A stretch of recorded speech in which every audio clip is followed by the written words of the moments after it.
Maïmouna, et merci de m'offrir l'opportunité de m'adresser au peuple sénégalais. Je me félicite, comme l'ensemble du peuple sénégalais et de la communauté internationale, de cette très grande décision historique du président Macky Sall. La seule décision qu'on pouvait espérer et qui soit à la mesure de l'homme d'État bâtisseur et ambitieux pour notre pays et pour notre continent. Ma satisfaction est d'autant plus grande que le président Macky Sall a d'abord honoré sa parole et ses écrits. Il a ensuite, comme vous l'avez souligné, respecté l'esprit et la lettre de la réforme constitutionnelle de 2016 qu'il a lui-même initiée. Et le concert d'hommage unanime qui émane du peuple sénégalais, ceux de l'intérieur comme de la diaspora, mais aussi de la communauté internationale, d'est en ouest, du nord au sud, prouve à suffisance que par cette décision, le président Macky Sall s'est définitivement hissé à une station beaucoup plus élevée que celle qu'il s'apprête à quitter le 2 avril prochain. Je pense que tout le monde lui doit un très grand merci pour avoir honoré de cette manière le peuple sénégalais et l'avoir restauré à sa place de modèle d'exception. Il va falloir maintenant réconcilier les Sénégalais. Après avoir dirigé le pays pendant 12 ans et avoir un bilan globalement satisfaisant, honorable, en tout cas sur le plan des équipements, des infrastructures routières, hydrauliques.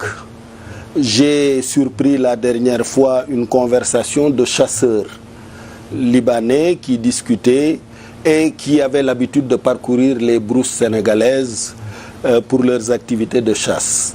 Et ils disaient entre eux qu'ils n'ont jamais vu autant de pistes et autant de forages dans la forêt sénégalaise que pendant les 12 ans de Macky Sall. Donc le bilan de ce point de vue est satisfaisant. Comme je le dis toujours, sur le plan immatériel, il y a sans doute des choses à améliorer. Mais globalement, il a fait un très bon travail. Mais par cette décision-là qu'il vient de prendre, je pense que tout est dit. Là, il bénéficiera d'une mention honorable sur les langues de la postérité, en Afrique et dans le monde. Vous savez, arrêtons-nous d'abord sur la pacification de l'espace. La paix est l'ingrédient premier de toute activité humaine. Sans paix, sans stabilité, sans sécurité, rien ne peut se passer. On ne peut ni éduquer, ni enseigner, ni cultiver, ni pêcher, ni chasser, ni s'amuser. On ne peut rien faire sans paix. Donc ça doit être un sujet pour tout le monde. Toute la classe politique, toute la société, tous les citoyens doivent se mobiliser au quotidien pour que le Sénégal demeure un pays de paix, de stabilité et de tranquillité. Même les investisseurs étrangers et même les investisseurs nationaux se posent comme première question avant d'investir, est-ce que l'endroit où j'investis est sûr ou pas? Dès qu'ils ont un doute sur la sécurité et sur la stabilité, ils ne font rien. C'est seulement après être rassuré par rapport à la sécurité et à la stabilité que l'investisseur s'interroge sur son payback, c'est-à-dire le retour de l'argent qu'il aura sorti, et sur le retour sur investissement, c'est-à-dire la rentabilité de son investissement. Donc la paix est un ingrédient premier. Ce n'est pas de la faiblesse que de travailler en direction de la paix et de la stabilité. C'est la plus grande force. Et l'État a surgi dans l'histoire humaine précisément pour garantir la paix lorsque les hommes, poussés par les changements climatiques, se sont retrouvés autour des fleuves nourriciers pour fonder des civilisations. Ils ont eu besoin de paix, de sécurité et de stabilité. Ça, c'est l'ingrédient premier. Maintenant, la suite. Dieu seul sait qui sera là en février prochain, d'abord. et qui il aura choisi à travers le choix du peuple sénégalais pour diriger les destinées du pays. Mais ce dont il faut se réjouir, c'est comme l'a dit le président Macky Sall, le Sénégal est rempli de leaders compétents, bien formés, très patriotes, désireux d'offrir à leurs enfants, leurs neveux, un avenir radieux. Et de toutes les façons, la compétition sera ouverte, sera transparente. Le président qui l'organise n'a aucun intérêt particulier à défendre et il va encore bonifier sa sortie en organisant des élections transparentes. Et les Sénégalais choisiront. Et les Sénégalais savent choisir. Ils votent depuis 1789. Ils savent voter. Le plus important, c'est que parmi les offres politiques présentes, les idées et les programmes en compétition, le cadre soit tel que les Sénégalais puissent choisir sereinement le meilleur avenir pour la jeunesse du pays. Je ne connais pas l'issue de ces problèmes judiciaires, mais en tout état de cause, le principe doit être une élection inclusive. Seul le citoyen électeur doit déterminer à qui va son vote et doit choisir. Maintenant, nous devons respecter le cadre législatif et réglementaire sénégalais. Ceux qui, du fait des lois existantes, sont exclus du processus doivent accepter cette exclusion. Mais le principe, c'est l'inclusion. Maintenant, je ne connais pas l'issue de cette procédure. bu ma la nuyoo jaarale sama nuyoo bi jëm ci askan wi ci seen télévision bi ma lay sant bu baax ci opportunité bi nga ma may.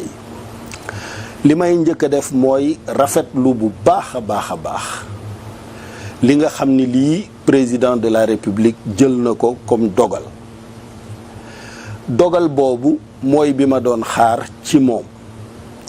puisque du tey laa ko xam Macky xam naa ko depuis 89 90 bi muy ñëw ci PDS jóge AJ donc décision bii rek laa doon xaar ci moom te décision bii rek moo mënoon méngoo ak dayoo homme d'État ak chef d'État boo xam ni am na ambition pour réewam mais am na surtout ambition pour continent africain puisque xam naa ci moom ne lépp luy gàkkal deru Sénégal wala lépp luy gàkkal deru Afrique dana ko moytu lu mu man donc man décision bi bettuma loolu moo taxoon ma ne na nit ñi teey xaar kenn du toj gémmiñu sàmm te wëliisagul léegi nag defe naa ni bi mu wëlisee ba pare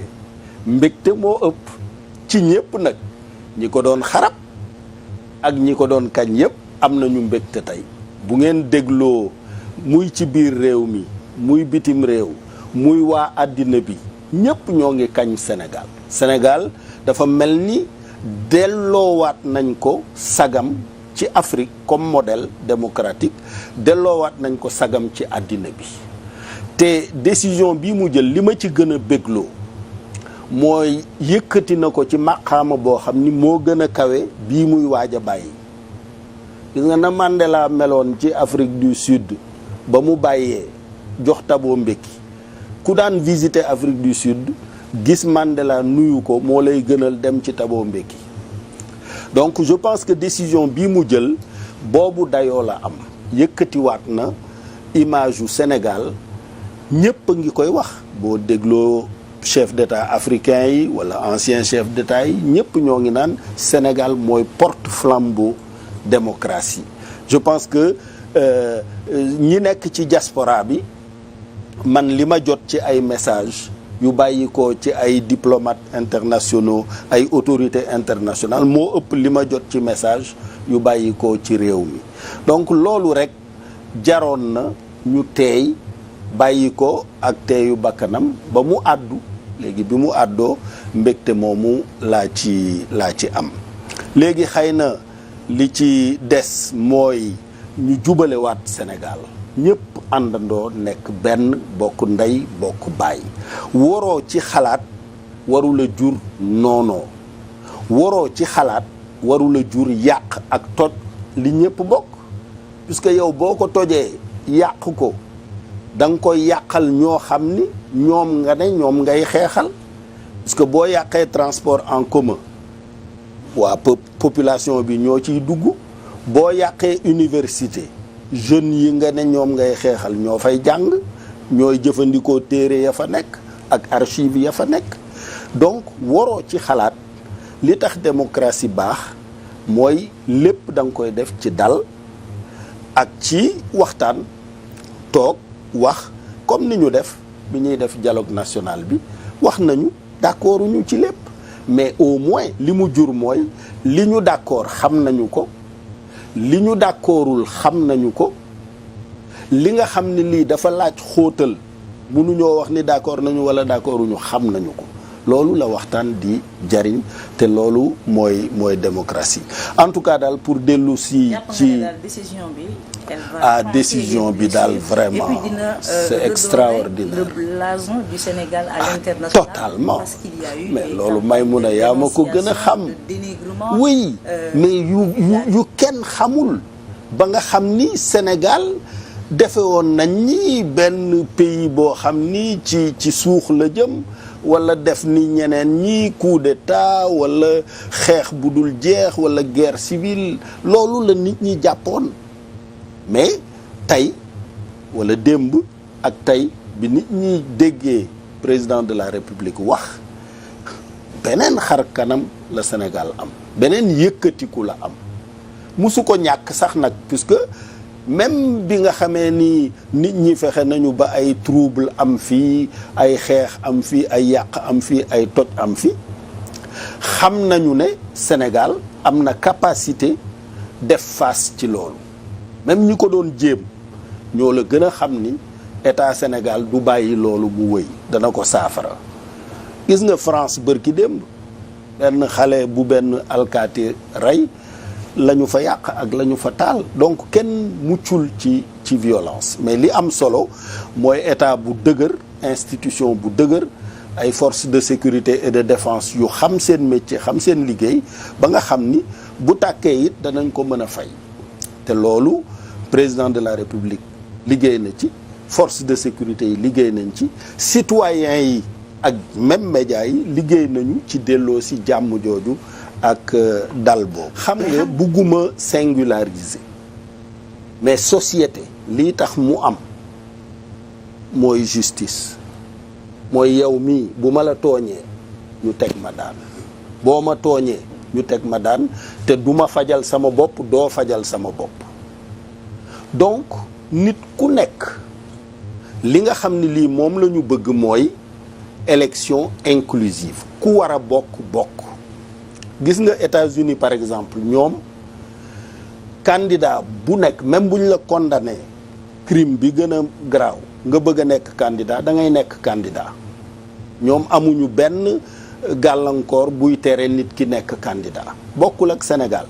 Sénégal dafa am ay loi yu ñu wax ne boo defee lii def lii ñu teg la daan bi doo bokk. loolu defuñu ko pour kenn. ku mu dal ci sa kaw rek mu dal ci sa kaw, mais loolu bu deñee, c'est-à-dire bis bu ñu demee ba nga xam ni justice day dogal, ñu ne la justice dogal bu ñu ko doxal, kon kay tijji leen kaso yëpp. bis bu ñu demee Sénégal ba nga xam ni justice dogal na, ñu ne la mu dogal bu ñu ko doxal, nañu ko teggi teg fële pour yeneen raison, société bi tas na.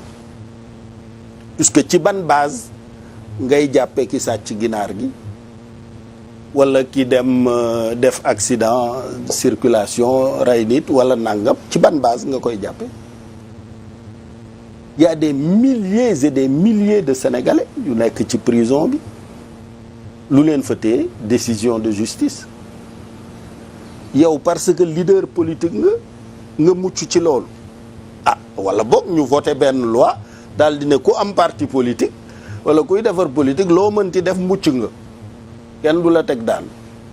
bu boobaa defe naa ni 17 millions de partis ñooy am ah loolu rek a mën a nekk mais société mënula am sans le commun respect par tout le monde des décisions de justice. Gis nga États-Unis gii ngay wax ak France yi ñu jàppe modèle bis bu ne Cour suprême ba wala Conseil constitutionnel ba jël dogal boo xam ni débat yu dul jeex lay jur ñii duñ ci d'accord ñii di ko ŋàññ mais benn américain xelam du dem ci violer la cour ba décider benn ñoom ñëpp ci ànd ne lii dañ koy wëyal tant que changé wuñ ko loolu mooy tax société am donc nañu jàpp ni élection inclusive la ñu bëgg maa ngi ñaanal Ousmane moomu nga wax sama jarbaat la j'ai beaucoup d'affection pour lui yaayam thiessoise la donc ñaanal ko mu génn ci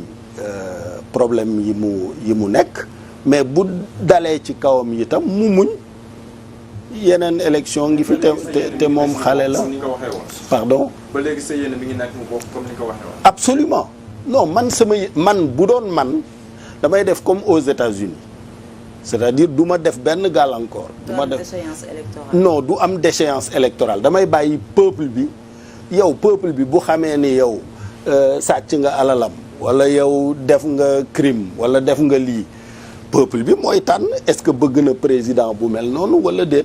Aux États-Unis c'est comme ça amul déchéance électorale mais ci situation Sénégal nii mu nekkee dafa am ay loi yu tëral ne condition bii ak bii bu dalee ci sa kaw doo bokk loolu ku mu dal ci sa kaw ak ku mu mënti doon même bu doon man waruma bokk. ne képp ku yàlla dogal nga wuutu Macky Sall dangaa war a sukkandiku ci li mu liggéey d'abord bilan bi baax na ensuite nga tàllal ko sa nopp liggéey ak moom ndax fii mu tege tey ci décision bii mu jël àddina bi wekk nañ ko wekk goo xam ni tey lay gën a ëpp njariñ pour Sénégal ak Afrique que bi mu nekkee président du Sénégal tey bu yëkkatee téléphone am bu 2 avril jotee ba mu bàyyi laa wax de ba nga xam ni nekkatul président génn bi rafet na rafetaay boo xam ni parcours bi mu def expérience bi mu ci am nekk maire de Fatick nekk ministre nekk premier ministre nekk président assemblée nationale nekk président de la république nekk président de l'union africaine ba noppi génn bu rafet bi dana ko may maqaama boo xam ni ci àddina bi ku mu yëkkati téléphone am woo la moom ngay njëkk a jël que président yi toog donc ku am xel te bëgg a jiite Sénégal ëllëg def ko xarit man de sama rakk la moom lu leer laa wax